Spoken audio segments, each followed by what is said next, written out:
mentiras que o mundo conta sobre sexo e as verdades bíblicas que libertam. Mas antes da gente começar, vamos orar? Vamos orar. Santo Deus, nós te louvamos, Senhor, te agradecemos por mais um dia que o Senhor derramou a sua graça sobre nós, mais um dia que o Senhor sustentou nosso fôlego de vida, mais um dia que o Senhor teve misericórdia de nós, Pai. Obrigada pelo tempo que nós tivemos ontem, obrigada pela tua palavra. Eu peço que o Senhor conduza esse tempo agora, Senhor Deus, para a glória do teu nome, para o nosso crescimento, que o Senhor prepare os nossos corações, que o Senhor mantenha a nossa atenção focada, Deus, na tua palavra e no que o Senhor quer nos ensinar, Pai. Faz a aplicação, Senhor, de acordo com o que o Senhor sabe que cada uma de nós necessita, Senhor. Eu peço por isso e agradeço por nos ouvir, Pai, em nome de Jesus. Amém. Então nós ontem falamos sobre o quê? Coração. Isso, coração. Coração é aquele músculo que pulsa aqui no meio? Não. Até é, né? Mas não foi sobre isso que a gente falou. Nós falamos do coração como nosso ser interior. Nós falamos que tudo que nós fazemos e tudo que nós falamos vem do nosso coração. E o coração é aquela combinação do que a gente acredita, do que a gente deseja, dos nossos pensamentos, das nossas emoções. Então essa combinação vai fazer com que a gente tenha um comportamento X ou Y, né? Agir de um jeito ou de outro. E aí, por que nós falamos sobre o coração ontem? Vocês lembram do exemplo da árvore da minha casa? Não adianta a gente pegar um fruto e colar em uma outra árvore e querer que aquela árvore se transforme só porque eu colei um fruto. Para mudar uma árvore, para mudar os frutos, nós precisamos mudar aonde? Na raiz, no coração, né? Então, hoje nós vamos falar sobre comportamentos. Mas nós temos sempre que lembrar, a gente vai estar sempre lembrando que os comportamentos, eles mudam a partir da raiz, que é o nosso coração. Não é simplesmente para de fazer uma coisa e faz outra sem transformar o coração. Senão isso não adianta nada, isso não vai se sustentar por muito tempo. Então vamos nós, pelas mentiras que o mundo conta sobre sexo. E qual tem sido o grande problema desse assunto dentro das igrejas? Quantas vezes vocês já ouviram sobre sexo na igreja? Quem já ouviu uma vez? Levanta a mão. Não é tanto assim. Quem já ouviu 2 vezes?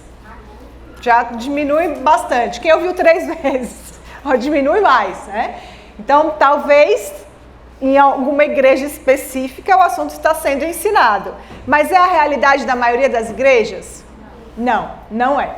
E aí, quando a igreja não está ensinando, quem é que automaticamente está ensinando? O mundo. Automaticamente. Se existe um assunto que as pessoas não ficam sem resposta, esse assunto é sexo. Se você tem uma dúvida, se você tem várias dúvidas, você não vai simplesmente esquecer.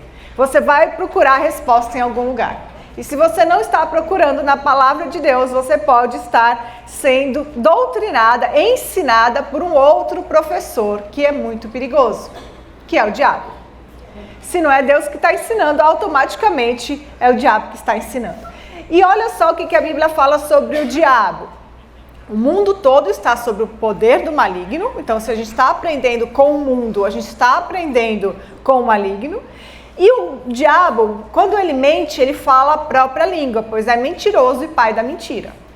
Então, se você está aprendendo sobre sexo a partir do mundo, você está aprendendo a partir de uma série de mentiras. E o grande problema com o diabo, é que ele não vai aparecer na sua frente com chifre, tridente e vermelho. Ele não vai aparecer assim na sua frente.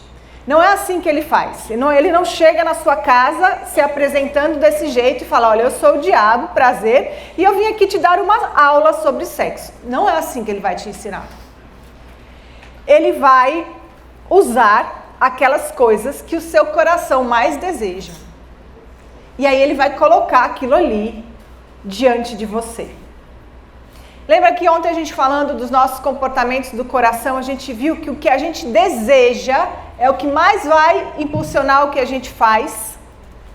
A gente costuma dizer que eu faço o que eu faço porque eu quero o que eu quero. Nessa área, a mesma coisa. São os meus desejos que vão direcionar. E aqui eu não estou falando simplesmente por desejo de sexo, não é isso. Mas as coisas que você quer. Às vezes o seu desejo de conforto é o que está direcionando os seus comportamentos com o seu marido. E a gente vai ver daqui a pouco uma série de implicações sobre isso. Mas o diabo, ele faz...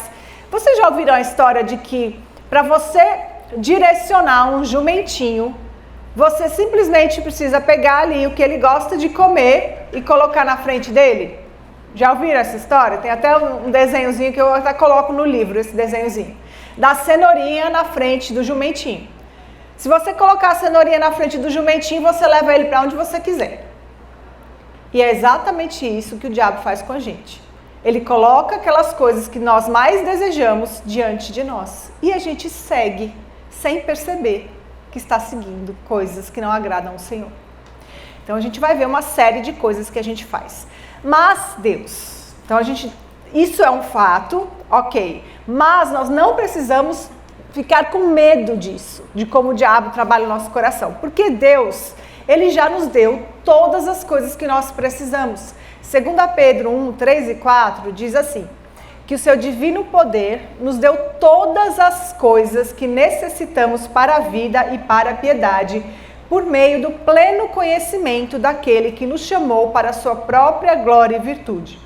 Por intermédio destas, ele nos deu as suas grandiosas e preciosas promessas, para que por elas vocês se tornassem participantes da natureza divina e fugissem da corrupção que há no mundo causada pela cobiça. Então nós não precisamos temer, que a palavra de Deus diz, resistam ao diabo e ele fugirá de vocês. Se sujeitem a Deus, resistam ao diabo e ele vai fugir de vocês. Ninguém precisa aprender a fazer sessão de exorcismo, nada disso, é resistir. Agora, o que significa que a gente tem que resistir? Significa que o diabo vai tentar te chacoalhar. Imagina que eu estou aqui, em pé, e aí começa a vir alguém querendo me empurrar. Para eu não cair, o que eu tenho que fazer? Resistir. Eu tenho que resistir. A pessoa vai me empurrar, mas eu tenho que ficar aqui tentando me segurar para não cair. É isso que o diabo vai fazer com a gente. Ele vai empurrar. Se prepare porque ele vai empurrar.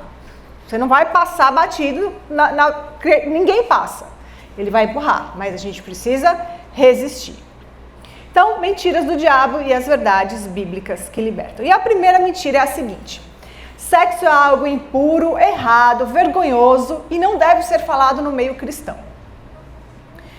E as mentiras, vocês vão ver que as mentiras, elas vão de um extremo até o extremo contrário. Então, o primeiro extremo seria que sexo é errado, é sujo, é vergonhoso e que a gente não deveria falar nesse assunto.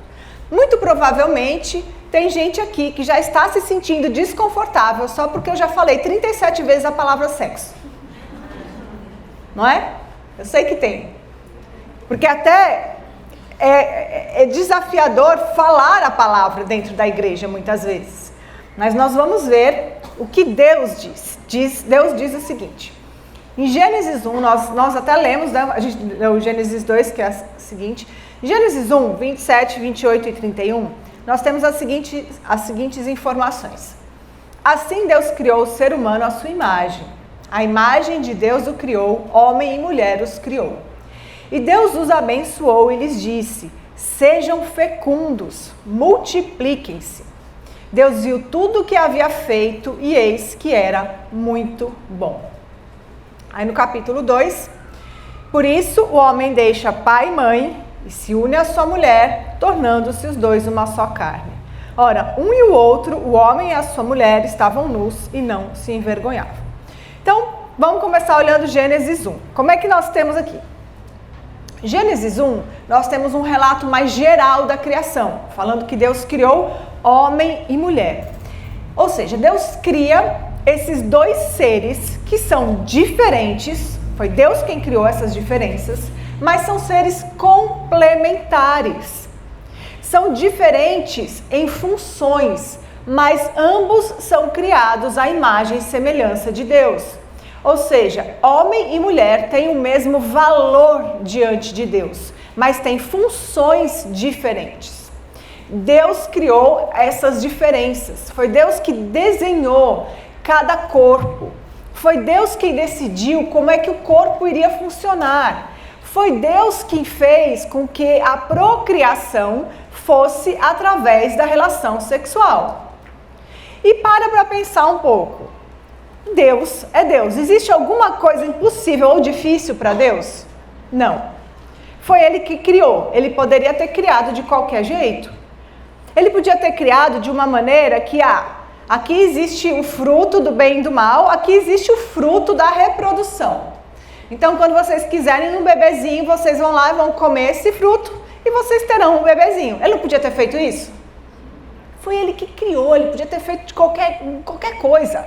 A Eva vai pôr ovo. Será que seria mais fácil botar ovo do que para uma criança? Enfim, foi Ele que desenhou. Ele que quis que fosse daquele jeito. Ele que determinou que teria prazer na relação sexual. Ele que manda os dois se multiplicarem. E Ele manda fazer isso e Ele vê que tudo que Ele criou era muito bom. A intimidade sexual, ela não foi uma invenção do diabo depois que Deus mandou eles se reproduzirem. Não, foi Deus quem mandou que fosse feito dessa forma. Ele que criou. E aí em Gênesis 2 nós temos a informação, na verdade, a formação do casamento. E Deus diz, o homem deixa pai e mãe, se une à sua mulher, tornando-se os dois uma só carne. O que acontece aqui? Deus está estabelecendo um princípio. Adão tinha pai e mãe? Não, ele tinha pai, mas não tinha mãe. Então como é que Deus fala, deixa pai e mãe? Ele está estabelecendo um princípio, o princípio do casamento. Você deixa a sua família de origem e aí você se une à sua mulher no sentido de que você entra em uma aliança. O casamento é uma aliança, eles entram em uma aliança, um compromisso, e aí depois disso tornam-se uma só carne. Então isso é o casamento, deixa a família de origem, entra em aliança e aí tornam-se os dois uma só carne. Interessante que aí Moisés escreve o seguinte, ora, um e o outro, o homem e a sua mulher, estavam nus e não se envergonhavam. O que ele está nos dizendo aqui? Que quando Deus cria homem e mulher, cria o sexo, o pecado ainda não tinha entrado no mundo. Então não havia nenhuma razão para eles se envergonharem. Não havia o pecado, não havia mentira, não havia engano, não havia a intenção de fazer mal um ao outro. Não tinha nada que atrapalhasse esse casal. Estavam nus e não se envergonhavam. E aí agora eu tenho que te contar uma notícia muito triste. Só existiram 2 pessoas na face da terra que experimentaram o sexo como Deus criou. Essas pessoas foram Adão e Eva. Você pode assistir todos os estudos bíblicos sobre sexo, ler todos os livros bons cristãos sobre sexo e ainda assim você não vai ter uma vida íntima sem problema. Não estou dizendo que serão grandes problemas, mas não existe perfeição. Isso é uma notícia ruim, mas ao mesmo tempo acaba sendo libertador, porque você para de acreditar que isso é possível e de ficar frustrada porque você não tem isso na sua vida. Então a grande verdade é que ninguém vai experimentar a intimidade que Adão e Eva experimentaram. Depois de Gênesis 3, tudo mudou. Tanto que se a gente continuasse lendo Gênesis, quando a gente vai para o capítulo 3, a gente vê que logo aquele clima entre os dois muda. Eles se escondem, eles estão com medo, eles se cobrem. Aí Deus pergunta, Adão já é hostil, ele tinha acabado de escrever uma poesia para sua mulher, agora ele já é hostil. A mulher que o Senhor me deu, a culpa é dela. Então a gente vê que tudo aquilo mudou. E desde Gênesis 3 é o que a gente tem, infelizmente. Tá? Então, é uma notícia ruim, mas ao mesmo tempo te liberta de ficar perseguindo uma coisa que você não vai encontrar. Não é porque não vai ser perfeito que não vai ser bom. Tem como ser muito bom. E sim, se tiver problema, vá sim buscar a solução. Agora, cuidado com a expectativa irreal.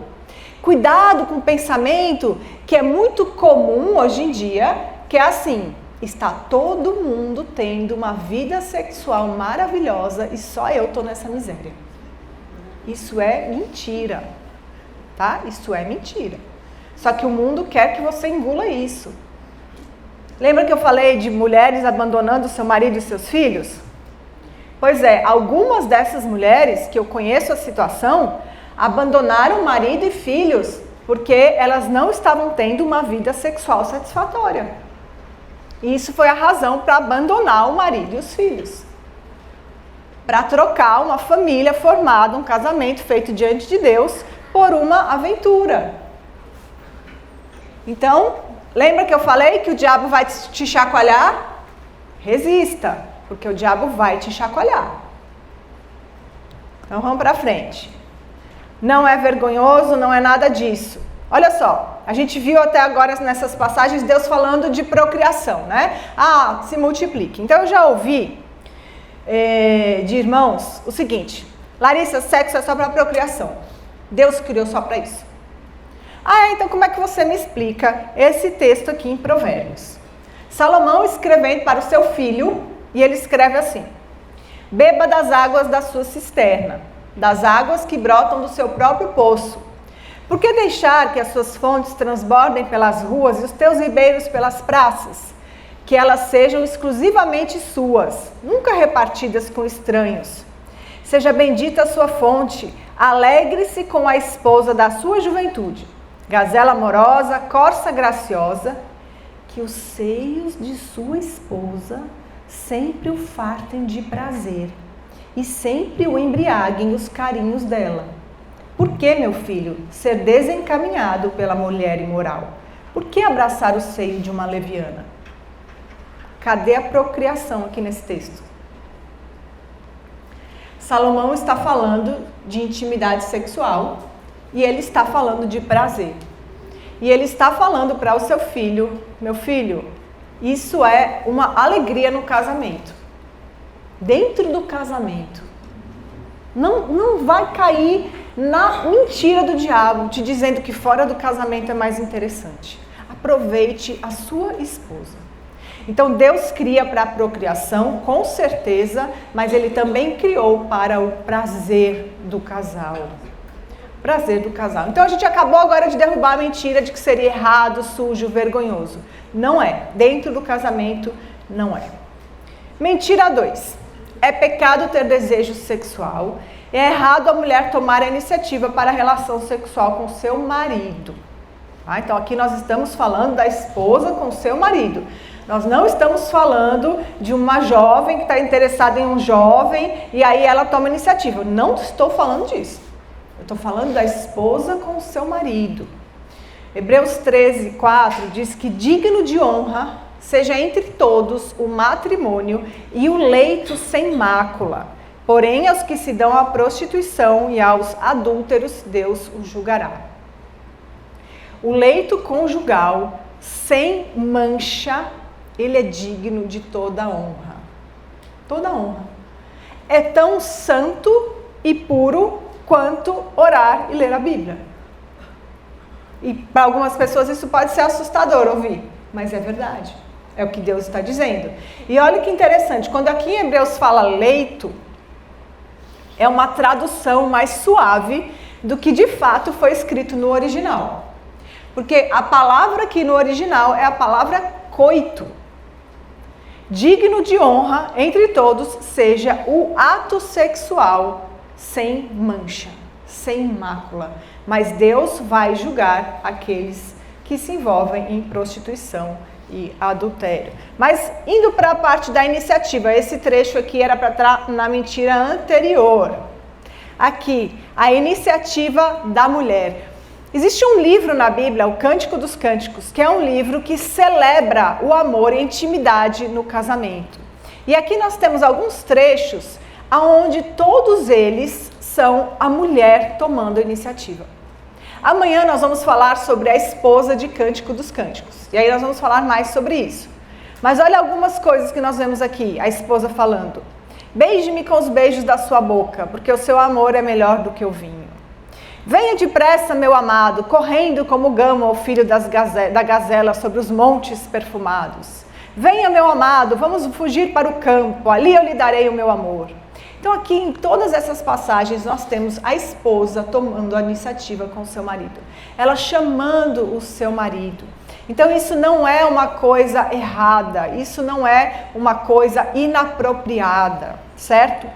E outro ponto que nós vimos nessa mentira é a questão do desejo sexual, que o desejo sexual seria pecado. E aqui é algo importante para as solteiras. Muitas solteiras sofrem achando que estão pecando porque têm desejo sexual. Deus te fez com desejo sexual. Ele te fez para ser um ser sexuado, para se relacionar sexualmente. A questão é, ele determinou aonde esse desejo pode ser satisfeito, que é no casamento. Então o problema não é ter o desejo, o problema é você alimentar isso e buscar essa satisfação quando ainda não é o momento. Como o Cântico dos Cânticos vai dizer, não desperte o amor antes do tempo. O grande desafio vai ser esse, mas o ter desejo não é um pecado. O pecado pode ser um pecado, dependendo do que você vai fazer com esse desejo quando você não é uma pessoa casada, tá? Então, ter desejo não é problema. Mentira 3. Sexo não é prioridade. Pode gastar toda a sua energia em qualquer outra coisa. E aí o que nós vemos muito comum acontecer na nossa vida como mulher?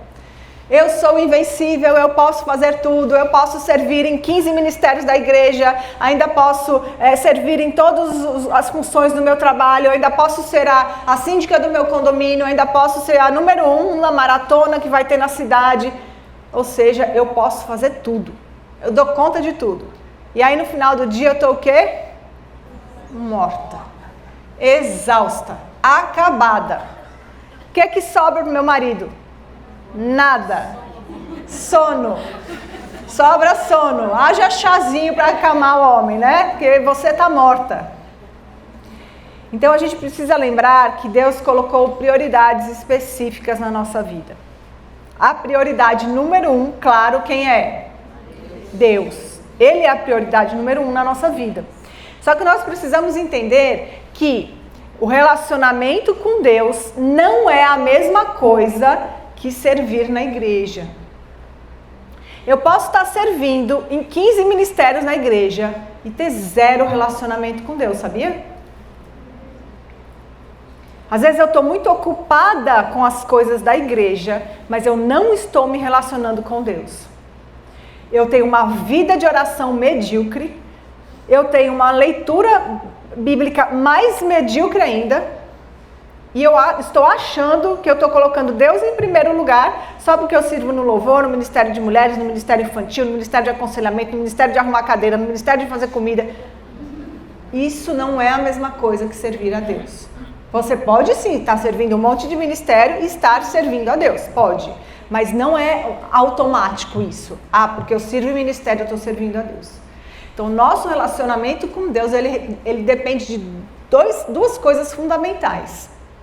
Leitura da palavra, que é onde Deus fala com você, e oração, que é onde você fala com Deus. Existe relacionamento sem comunicação? Imagina se o seu marido decidisse ou esquecesse. Seu marido esquece de falar com você durante uma semana. Isso é relacionamento? Não. E para nossa vergonha, digo a minha também, quantas vezes a gente não esquece de orar ou esquece de ler a Bíblia? E a gente vai dormir e fala, meu Deus, eu ia ler a Bíblia aquela hora, eu não sei com o que eu me distraí, eu não li a Bíblia hoje. Então quem tem que estar em primeiro lugar sempre é o Senhor. Em segundo lugar, é o nosso marido. Isso às vezes é muito difícil para as mães, mas é o primeiro ministério que Deus deu para você, é o seu marido. Antes de pensar como é que você vai servir a igreja, como é que você está servindo o seu marido? Ele é o primeiro ministério que Deus te deu.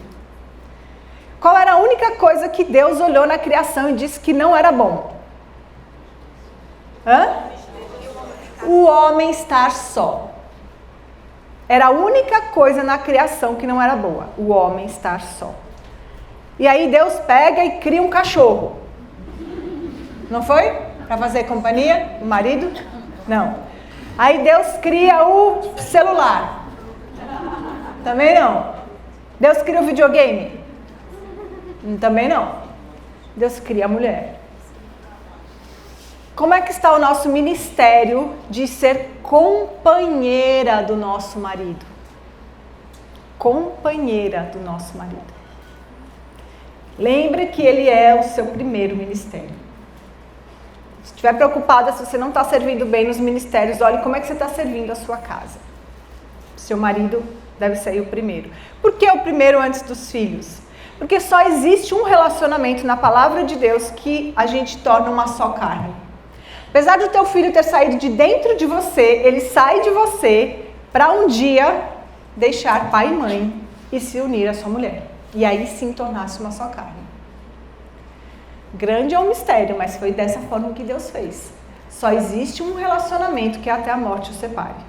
Não é com o seu filho. O seu filho tem que sair de casa. Nós estamos vendo famílias doentes.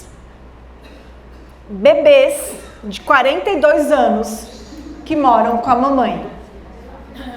É ou não é? Na nossa família tem do meu lado e tem do lado dele. Bebês de 40 e tantos anos que vivem com a mamãezinha. Isso não é a vontade do Senhor.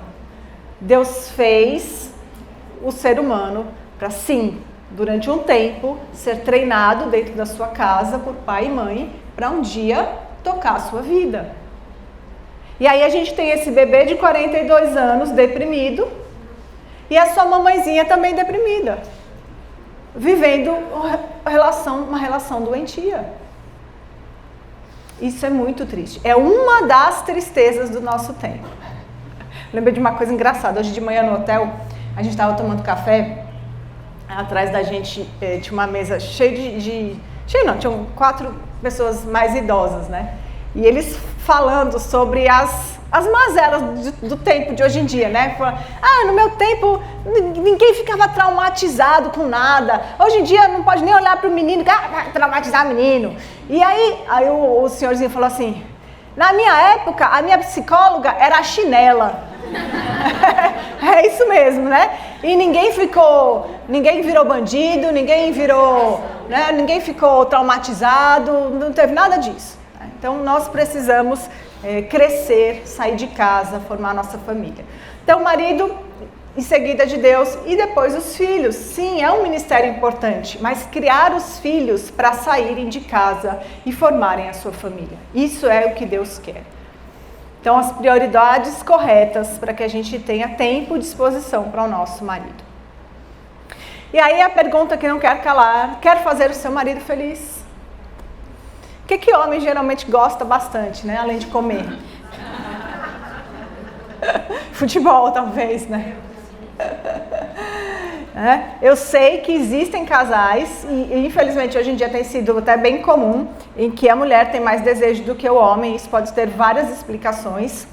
Infelizmente, uma delas é o envolvimento com pornografia. Uma delas, tá? Não estou dizendo se é o seu caso, que o seu marido está envolvido com pornografia, mas é uma das razões dos homens não estarem querendo se relacionar com as suas esposas. É porque eles estão afundados em pornografia até o pescoço. Né? Os homens da igreja, tá? Porque o do mundo você já sabe que estão. E isso não é nenhum segredo, eles nem escondem, eles nem acham que é errado. Mas dentro da igreja isso acontece também, infelizmente. Então, a mentira 4 é a seguinte: se você ignorar o desejo de sexo do seu marido, isso vai passar e ele vai esquecer. Vou ficar bem quietinha aqui, vou dormir e ele vai esquecer. Será? Provavelmente não. Provavelmente não. Por quê? Aqui eu coloquei de brincadeira, né? Órgão sexual feminino e órgão sexual masculino. O que é o órgão sexual feminino? Os pensamentos. O seu órgão sexual é esse aqui, ó, a sua cabeça. Algumas mulheres hoje reclamam de falta de libido. E o que os profissionais de saúde falam que o problema não é uma disfunção hormonal. O problema é muito mais como está a sua cabeça do que qualquer problema orgânico. A pouca quantidade de testosterona comparado com a de homem, ela é o suficiente para a mulher ter desejo sexual. Mas nós vivemos vidas hoje muito ocupadas. Gente, o celular ele trouxe muita facilidade, mas ele também trouxe um peso gigantesco para a gente. Nós vivemos 7 vidas ao mesmo tempo. A gente vive, eu tô aqui, mas ao mesmo tempo, se eu tivesse meu celular aqui, eu estava recebendo a mensagem do grupo da igreja, do grupo da irmã que está doente, do grupo da minha família que tem uma mazela, o grupo da família do marido que tem outra mazela. Ou seja, você está vivendo 1 milhão de coisas ao mesmo tempo com aquele celular. E nós estamos muito sobrecarregadas com essas coisas. Se a nossa cabeça não estiver preparada para a intimidade, a gente não consegue, porque nós temos, assim, nós pensamos em muitas coisas ao mesmo tempo. Então nós precisamos tomar cuidado com isso, né? A cabeça pensando para lá e para cá. Por outro lado, o órgão sexual masculino são os olhos. São os olhos. Os homens são muito visuais, muito visuais. E aí o que acontece no tempo que nós estamos vivendo hoje? As mulheres têm muita roupa ou pouca roupa? Não, lá em Fortaleza, gente, virou um passeio indecente você ir no Iguatemi. Eu falo Iguatemi porque é o que geralmente a gente vai com mais facilidade, mas virou um passeio indecente você ir no shopping. Porque as mulheres são seminuas, eu já vi o bumbum de mulher 3 vezes. A saia era tão curta que a pessoa andava e ela não cobria o total do bumbum. Levantava assim quando a pessoa... E eu vi bumbum 3 vezes, já aconteceu lá no Iguatemi. Tem uma moda de andar de sutiã, né? Não sei se chegou aqui essa aí. É sutiã e shorts jeans bem curtinho. Eu acho que eu tenho vergonha de ficar até na minha casa, assim. De shorts bem curtinho e sutiã. É sutiã, não é top, não é nada, é sutiã. Né? Então, assim, é desse jeito que as mulheres estão se vestindo. E aí, o que acontece com os pobres dos homens? Se eles são visuais, eles estão sofrendo, né? Porque não é que eles estão indo atrás disso, eles não precisam ir atrás. Precisa ir atrás? A gente foi hoje até o Crato, né? Aí você tá chegando no Crato, eu não conheço as avenidas, mas a gente estava em uma avenida, aí tem um outdoor gigantesco escrito "Bem-vindo ao Crato". O que tem naquele outdoor? Não sei se vocês já viram. É uma mulher de calcinha e sutiã. Super típico, né, gente? Tudo a ver com "Bem-vindo ao Crato", né? Não é? Tudo a ver o assunto? Bem-vindo ao Crato. Tudo a ver a mulher ali de calcinha e sutiã. Meu marido pediu para estar ali? Não. Ele foi ali intencionalmente porque ele queria ver aquela mulher? Não. Ele está dirigindo. Tem como ele fechar o olho? Eu espero que não, né? Não. Mas cruza o campo visual dele. E isso acontece toda hora, não é um outdoor, são vários. E com coisas que não tem nada a ver. É o "Bem-vindo ao Crato", é a propaganda da margarina, é o carro que está sendo vendido, tudo com decotes, perna de fora, né? É desse jeito. Então os homens são muito estimulados. E aí, aonde é que o seu marido deveria matar essa sede? Na sua cisterna, muito bem. Na sua cisterna, com a sua gazela graciosa. Então deveria ser esse o lugar. Mas aí às vezes a gente acha que não, eu vou ignorar aqui e aí vai passar, ele vai esquecer. Se você esquecer de fazer o jantar, ou esquecer não, se você decidir não fazer o jantar, ele vai esquecer que ele está com fome? Não, ele não vai esquecer. Talvez ele vai ficar com mais fome ainda. Então, não adianta você ignorar, porque ele está sendo estimulado. E aí aqui nós entramos nesse assunto da aparência, dos homens serem visuais. Os homens são visuais, então eles são atraídos. Nós temos um texto em Provérbios 7, o texto maior é de 6 a 10. E aí fala que a mulher veio ao encontro, então ao seu encontro, vestida como uma prostituta e cheia de astúcia no coração. Essa é a mulher adúltera de Provérbios. Ela usa da sensualidade no vestir porque ela sabe que ela vai atrair o olhar dos homens. E a sensualidade, minhas irmãs, ela é uma ferramenta de controle. O que as mulheres estão fazendo hoje, usando a sensualidade, é querendo nada mais do que Eva quis em Gênesis 3. Dominar. E a sensualidade é uma maneira de controlar os homens. Lembra da cenourinha, do burrinho? Pois é. Eu levo ele para onde eu quiser. Com a sensualidade. Então nós devemos sim cuidar da nossa aparência, não endoidecer com isso, mas sim ter um zelo, sabendo que o nosso marido é visual, que isso importa para ele. E aí, roupa sensual, sim, dentro da sua casa. Dentro da sua casa com o seu marido. Não para o meu marido, não para o marido da sua irmã, para o seu. Existe uma situação onde você pode e deve expressar a sua sensualidade. E essa situação é com o seu marido. Deus deu a sua sensualidade para você expressar isso com o seu marido, não no meio da rua.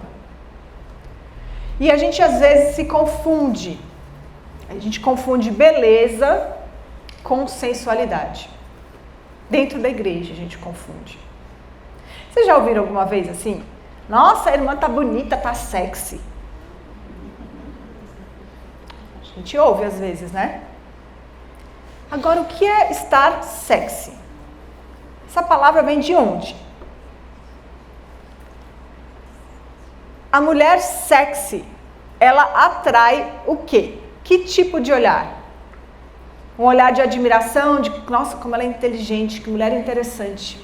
Vontade de... A mulher sexy atrai desejo sexual. É isso.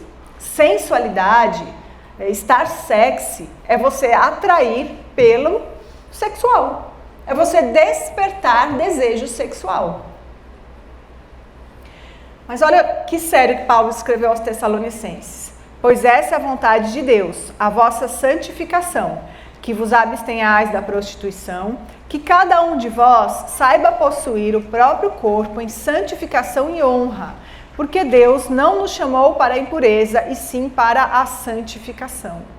E a continuação vai dizer, e nesse assunto, ninguém defraude o seu irmão. Como é que a gente defrauda o nosso irmão?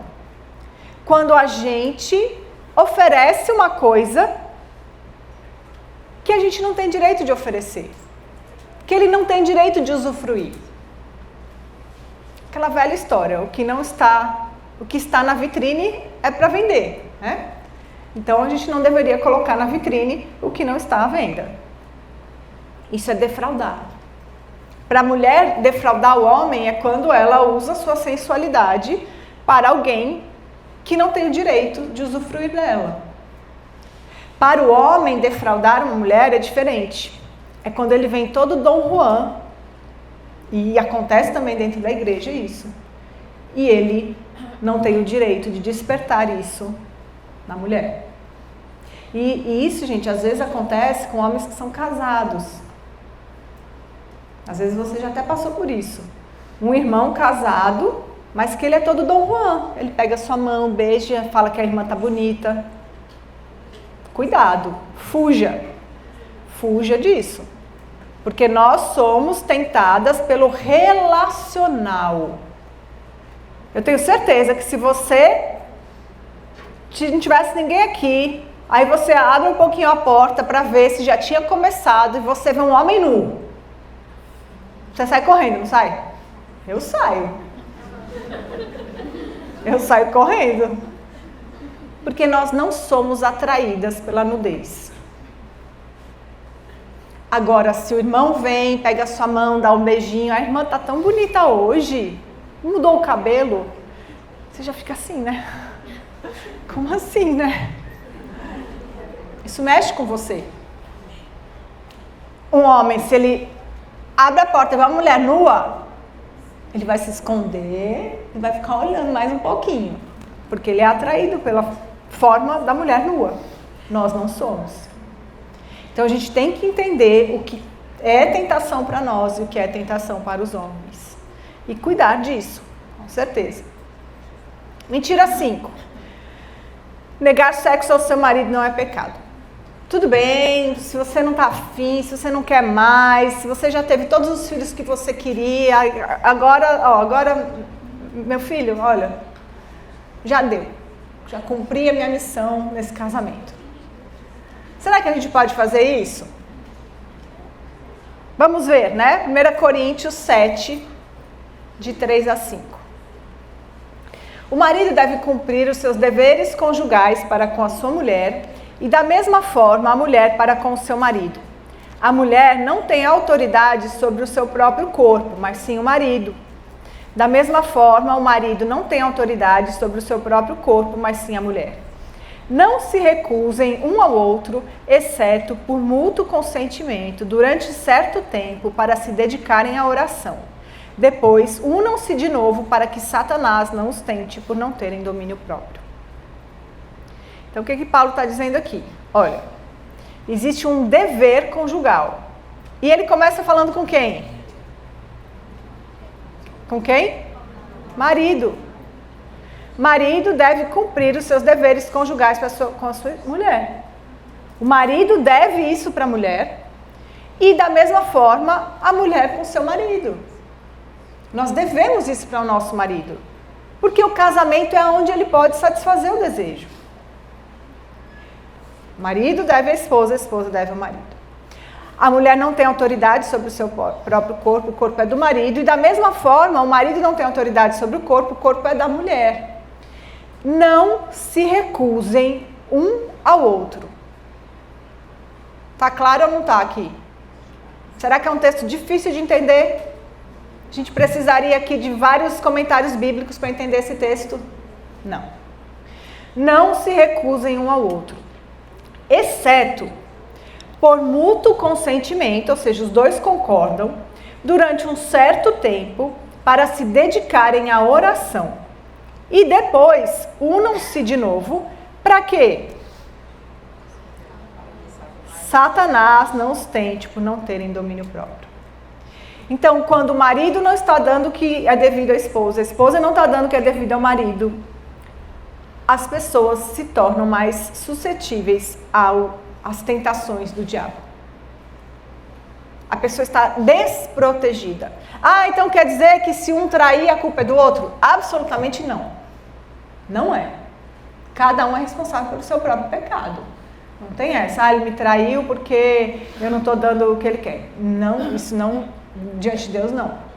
Você pode estar errada de não dar. E aí é um pecado seu diante de Deus. Mas se ele trair, é um pecado dele diante de Deus. Não é culpa sua, não é responsabilidade sua, nada disso, tá? Mas o fato é, a intimidade sexual protege o casal. Protege, é algo bom e que protege o casamento. Então, é bem claro esse texto.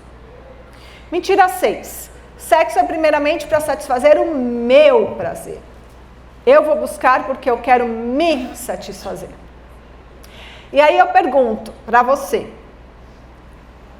o que na vida cristã é para nós em primeiro lugar?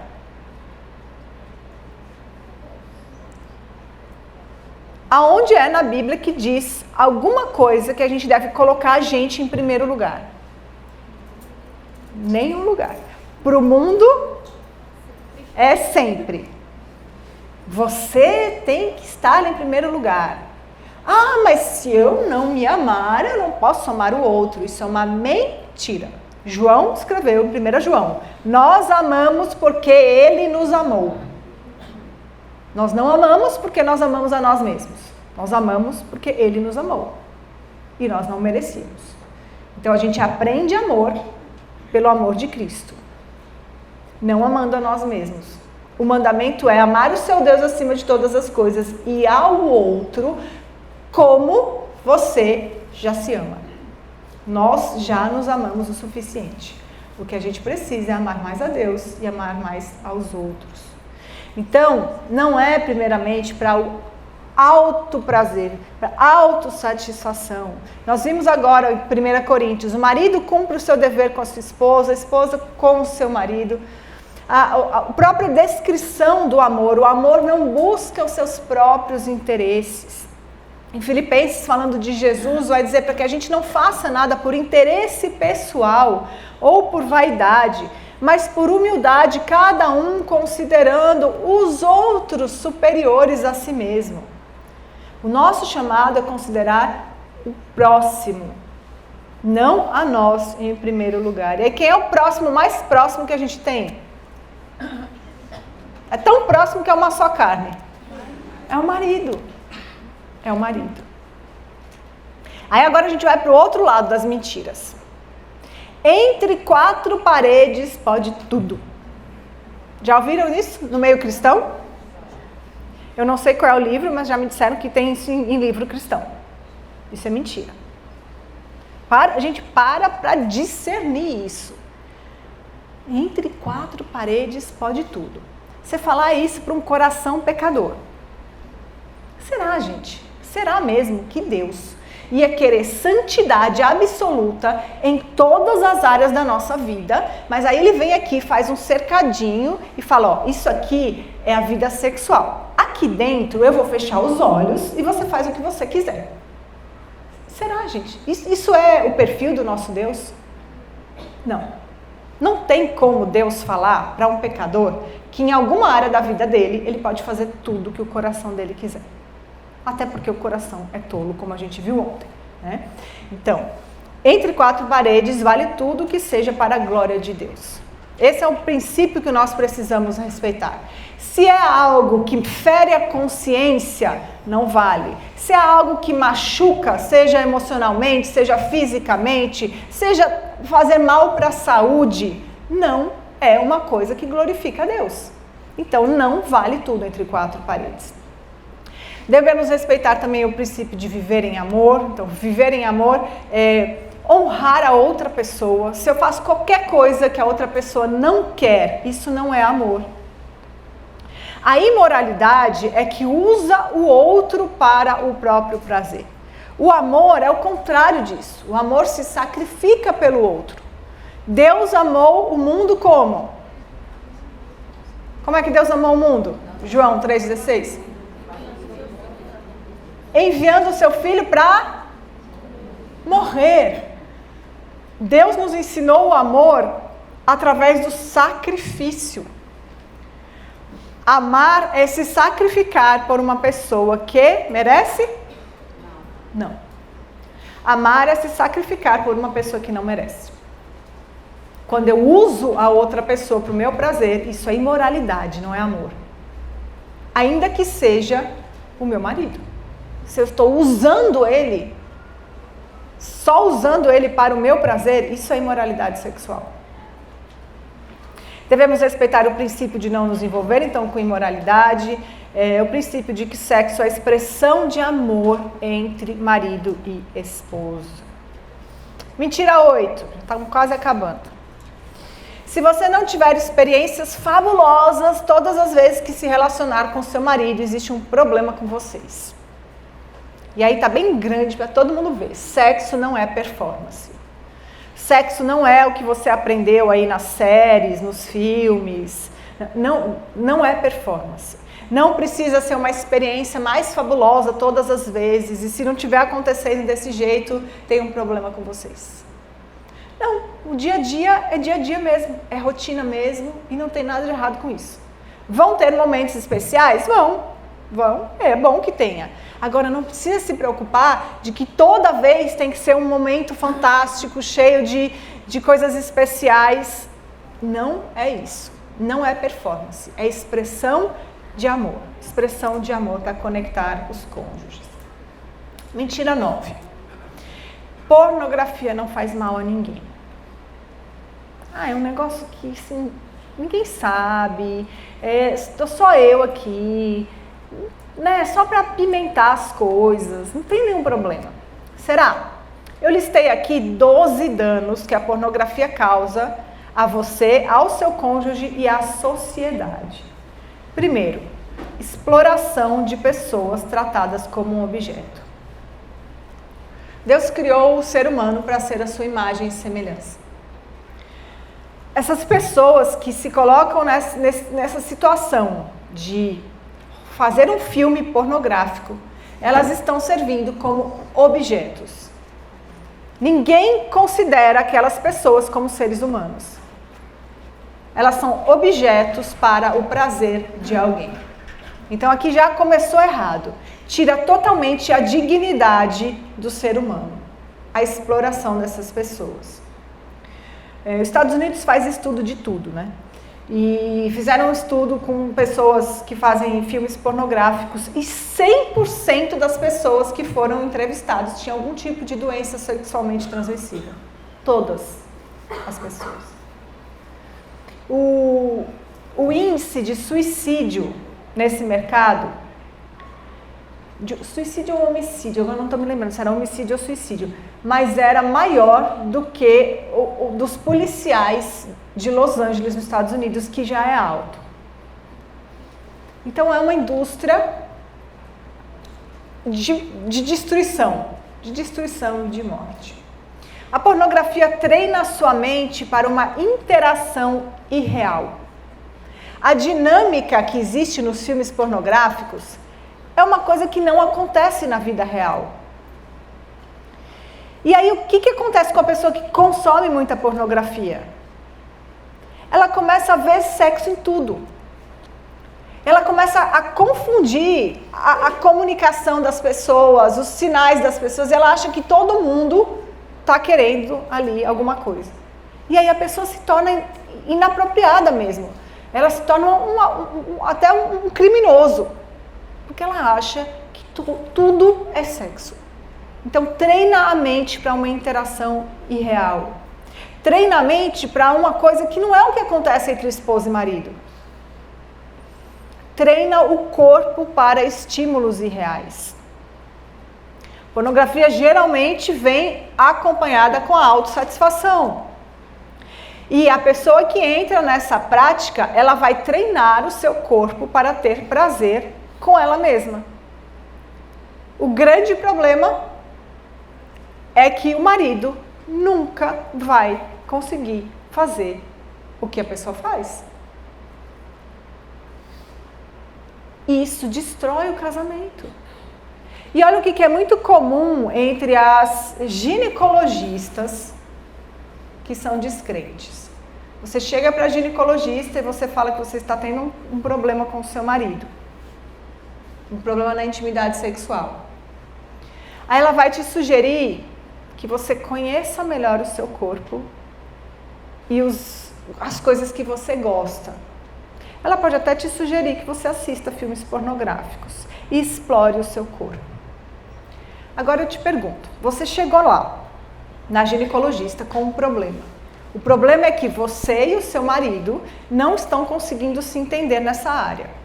Ou seja, existe um problema entre vocês dois. Aí olha a solução que o mundo está dando. O problema está entre vocês dois. Pegue só você e se satisfaça sozinha. Como é que essa solução resolve esse problema aqui? Eu buscar o meu próprio prazer, me satisfazer. Como é que isso vai resolver o problema que eu tenho com meu marido? Vai resolver? Talvez fique pior o problema. Porque aí eu descubro que não preciso mais dele. O que a ginecologista acabou de me ensinar é que o problema é tira ele e resolve. Percebe, gente, como o diabo, ele age nas coisas pequenas que a gente nem se toca? E é desse jeito. A pornografia mata as relações reais com falsas expectativas. Tanto homem quanto mulher, e hoje em dia existe uma indústria de filmes pornográficos para mulher, que é diferente da do homem. Lembra que a gente falou que o homem é visual, a mulher é relacional? Então a indústria pornográfica feminina, segura aí senão você vai cair da cadeira, é a indústria do romance. E aí hoje existe uma categoria de livros de romances cristãos. O que o romance faz com você? O que um filme romântico faz com você? A mesma coisa que o filme pornográfico faz com seu marido. Desperta o seu desejo sexual. Só que isso cria uma expectativa no seu coração de que você vai ter aquele filme na sua casa. Só que o pobre do seu marido não estudou o mesmo filme, né? E aí você está ali, né, fantasiando aquele homem bonito do filme, gentil, educado, bem arrumado, cheiroso, rico, né? Que leva a mulher de helicóptero para Nova York. De helicóptero para Nova York não dá, né? Ele leva de avião para Nova York e aí reserva aquele hotel, hotel maravilhoso. Aí ele dá um anel de brilhantes para ela. Aí você fica, ai, que sonho, né? Aí chega o pobre do seu marido. Depois de um dia de trabalho, morto, né? Cansado, suado, descabelado, com fome, né? E pergunta, o que a gente vai jantar hoje? Aí você assim, aqui o teu coração desmorona. Você fala, meu Deus do céu, né? Eu sou casada com esse traste. Cadê o Antônio Bandeiras, né? Sei lá, qualquer um aí que seja do filme. Mas percebe, a gente está dando risada, mas é o que acontece no nosso coração. É o que acontece, é como o diabo age, coloca expectativas irreais e age no coração do homem também. Também, só que de outra forma. Do homem não é aquela história romântica, do homem é o corpo, a exposição do corpo. Então, o envolvimento com a pornografia vai fazer com que a gente tenha expectativas erradas. E com expectativas erradas, nós vamos nos frustrar. Vamos nos frustrar. A pornografia aumenta o isolamento, porque você não vai assistir isso em público, você não vai sair falando para todo mundo. Te leva a mentir, você não vai contar isso para as pessoas. Te leva a cobiçar, a adulterar, desperta coisas no seu coração, te faz culpada. Porque é algo errado diante de Deus, te faz culpada, te envergonha, te ilude achando que ninguém vai saber, Deus sabe. Contribui para a violência contra a mulher e contribui para a violência contra as crianças. Nós vivemos em um mundo tenebroso e que tem se tornado pior por conta de uma indústria pornográfica, onde mulheres e crianças são consideradas objetos, e cada vez mais, tá? E fique atenta, você que acha que cristão não tem nada a ver com política, isso é outra estratégia do diabo. Porque tem coisas acontecendo no nosso país que são assustadoras, que é uma tentativa de tornar as crianças capazes de ter relação sexual sem que isso seja um problema. Isso já está acontecendo no nosso país. Eu não vim aqui fazer campanha política para ninguém, mas atente para quem você vai votar. Porque é um fato, você mora nesse país. E a pessoa que você colocar no governo vai ser a pessoa que vai decidir o que vai acontecer com seus filhos. Isso é assustador.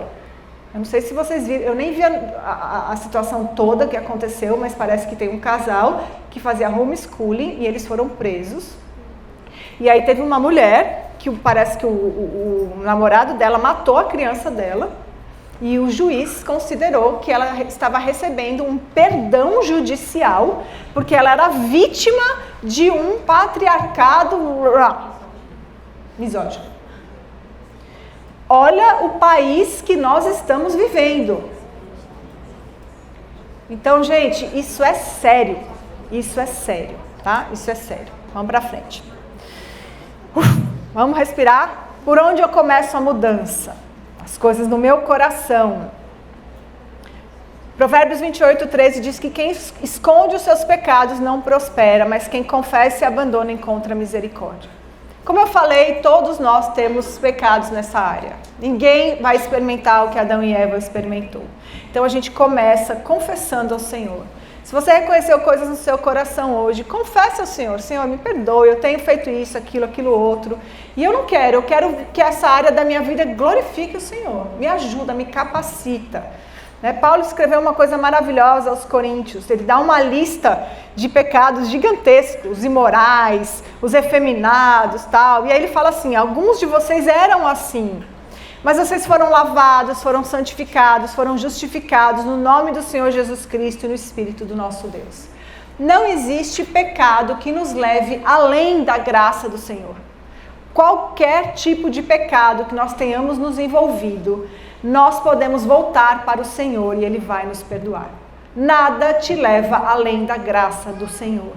Então retorne, minha irmã. Se você passou do limite, retorne, porque o Senhor é cheio de graça e Ele não rejeita um coração contrito e humilde. Amém? Amém. Então vamos orar mais uma vez. Santo Deus, nosso Pai, obrigada, Deus, pela sua palavra, obrigada por tudo que nós falamos aqui, estudamos. Senhor, eu rogo que o Senhor tenha misericórdia do nosso país, Senhor. Eu rogo que o Senhor tenha misericórdia das nossas crianças, que o Senhor tenha misericórdia do seu povo, Deus, que ainda vive aqui e precisa lidar, Senhor, com tantos desafios. Nos faz pessoas corajosas, pessoas que se posicionam em defesa do bem, da família, das crianças, Senhor Deus. Nos ajuda a sermos mulheres fortes, mulheres que glorificam o Teu nome, Pai. Abençoa cada uma das minhas amigas e irmãs que estão aqui e aplica, Senhor, a sua palavra a cada coração, Deus, em nome de Jesus. Amém. Amém. Amanhã nós teremos um tempo de perguntas e respostas, né? Perguntas e respostas. Elas vão escrever ou vai ser na hora? Pode escrever? Certo. Então, vocês vão poder escrever as perguntas e aí nós vamos escolher algumas e responder no final do estudo, tá certo?